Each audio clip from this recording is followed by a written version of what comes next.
Can't afford much for the holidays this season? No problem. Today we're going to teach you how to make a creative, low-cost gift you can share with your family and friends. This is the kind of gift where you get to turn your friends and family into a professional baker. Hi, I'm Frederick Fowler. And I'm Erica Macias. From your culinary arts department here in Newmarket.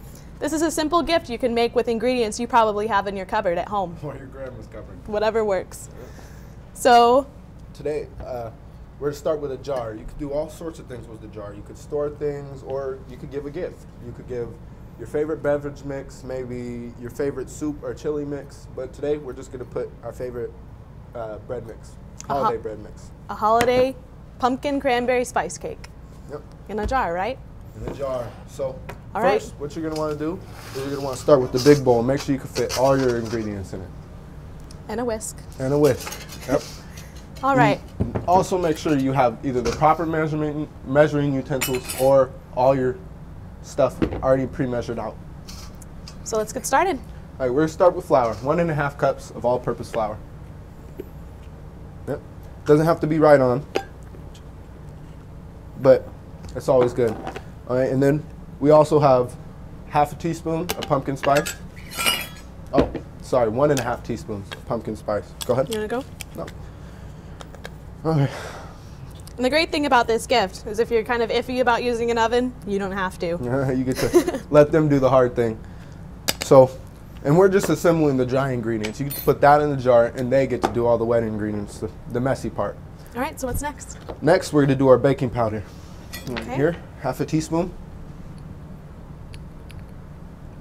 That's the great thing. Again, you can find all these ingredients in your home cupboard without having to go to the store. And then baking powder, correct? Baking powder, yes. 1/2 teaspoon.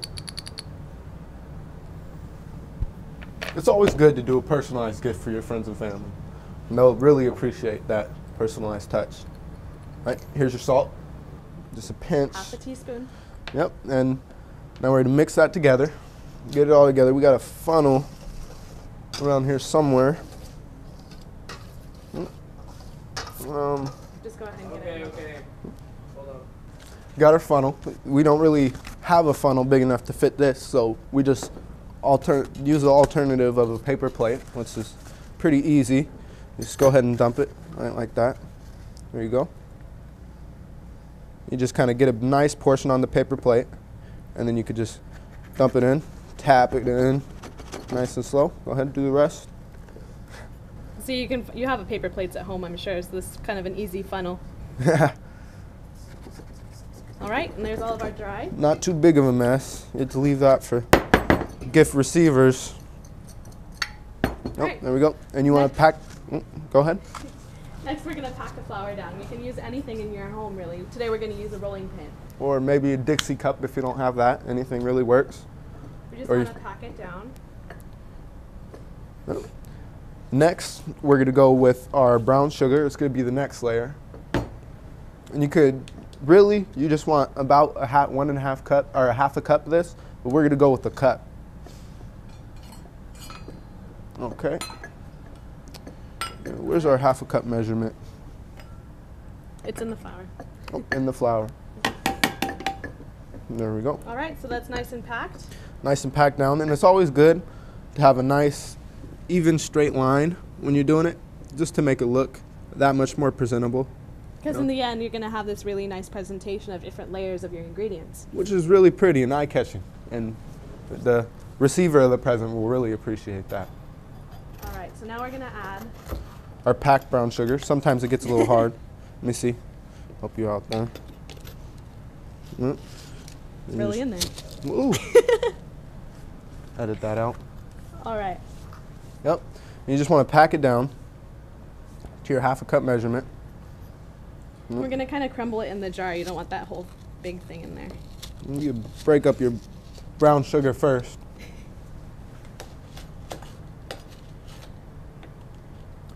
All right, here's our 1 cup.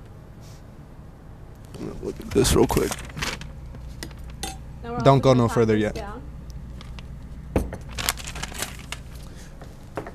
So how many people have received a present that probably would have been good, like a cake or maybe some cookies, and they were all hard when you got them? I know I have. So this is a great, easy way to just totally just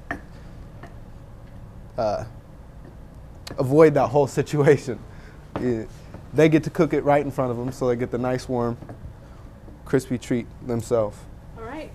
So now, as you may see, we have a nice layering effect happening now. The brown on top of the white. It's brown on top of the white. And All then right. next Next. is our cranberries. I thought it was the sugar.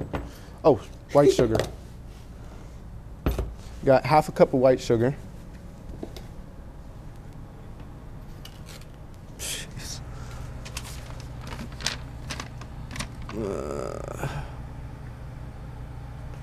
And we're also going to pass that down. The granulated sugar is a little harder to pack down, so just do your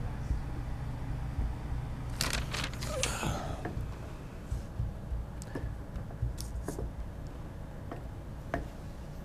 All right. And it's always nice to have a list of the wet ingredients for the gift receiver to make sure they can finish this off. And you want to attach that to the rest of it. But next is cranberries. And we got, How much cranberries? a half a cup of cranberries. If you don't like cranberries, a great alternative is you could use raisins, chocolate chips, maybe peanut butter or something. Anything really works. There's 3/4 cup of cranberries. Oh, 3/4 cup of cranberries. Right. Right. Next is our nuts. We're using pecans, but you can use all sorts of things like hazelnuts or walnuts. Anything really works. We're going to put a half a cup on top. Right on top. And after your top layer, it's always nice to have maybe a ribbon or a piece of cloth just to lay over the top to give it that extra personalized touch. All right, we're just going to close this up. Nope. Close it up and we'll wrap it around the top. You want a hole punch in a card. You could put your wet recipe or little tips or anything on it, maybe a little Christmas or holiday thank you or something. The remainder of the ingredients, the wet ingredients, are the cranberry bread mix, canned pumpkin puree, vegetable oil, and 2 eggs. So really easy for them to take into their kitchen and finish off the recipe. And then the baking instructions are also in there. And make sure that when you give them when they receive the gift, you remind them that you want to come back for a taste of the nice, tasty treat. And there's our finished product. We have a nice layered Christmas gift of pumpkin cranberry cake in a jar. And when you're All finished and it's all done, your finished product will look something like this. And it's good right before you put it in the oven. You could put sprinkled brown sugar and maybe a little excess nuts on the top just for that personalized touch to it. So don't worry about cash this season. Make something creative in your own home. Remember, gifts don't have to cost a fortune. You could always go in your kitchen and find some easy way to make a personalized gift that anybody will really appreciate. So have a safe holiday. And here at your Culinary Arts Department here at the Culinary Arts Department in Newmarket, we wish you a happy holiday. This is Erica and Frederick signing out. Yeah. Happy holidays.